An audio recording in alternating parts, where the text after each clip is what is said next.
Meghalaya Education Minister Rakam A. Sangma has informed that the state government has earmarked a budget to construct new school buildings as well as renovating and repairing dilapidated school buildings within the next 2 years, stating that the construction of over 200 new lower primary school buildings have been completed while another 100 plus will be completed within this financial year.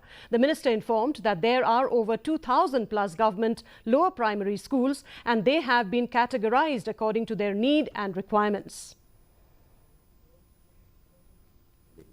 Already earmarked the budget to build a new building as well as the repairing and the renovation as per the requirement. So we will complete in next 2 years.